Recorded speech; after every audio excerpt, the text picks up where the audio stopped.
Hello everyone. Today we begin with Baris Baktas at a very specific turning point. The moment when Yuksel-Where stopped being only the project that made him recognizable and became the project he had to survive beyond. After 434 episodes, the series reached its final episode on January 17, 2025. And Kanal 7's own episode page framed the third season around Barin and Dylan's devastating search for their lost son Miran after a car accident, which means Baris ended the show not with simple romantic closure, but with a storyline built around grief, paternal desperation, and emotional exhaustion. That matters because an actor leaving such a long emotional arc does not simply leave a role.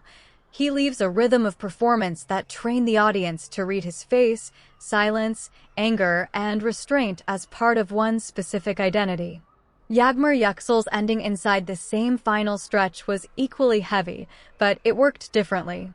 Dylan's refusal to accept Miran's disappearance gave Yagmur material based on denial, hope, maternal instinct, and the refusal to collapse even when the world around the character had already accepted tragedy. This is why many viewers did not read the final season as ordinary melodrama.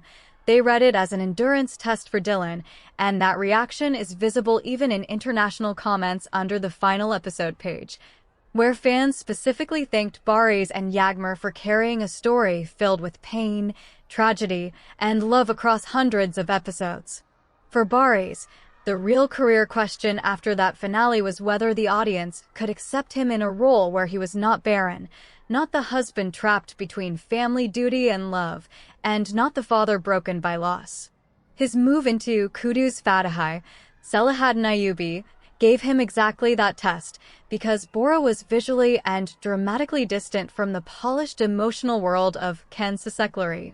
Reports around his transformation, including the long hair extension process for the historical role, made the shift feel almost ritualistic, as if the actor had to physically erase Barin before viewers could begin seeing another man on screen. For Yagmur, the immediate post-finale question was less about visual transformation and more about expectation. Her LOM My interview, published shortly before and around the end of Yuksel-Where, presented her as an actress fully aware that Dylan had arrived very early in her career and that she was still at the beginning of learning the craft. She also described acting as a dream she had carried even while studying and working in healthcare, which adds a different emotional layer to the fan conversation. Audiences are not only watching a performer after a hit role.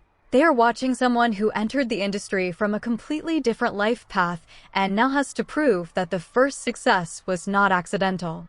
So the end of Yuksel-Where created two parallel but unequal pressures.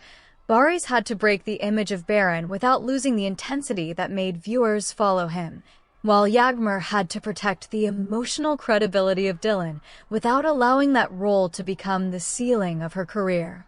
And perhaps that is why fans still debate them so fiercely, not because the finale ended everything, but because it opened the more difficult question of who they could become after the roles that made people care.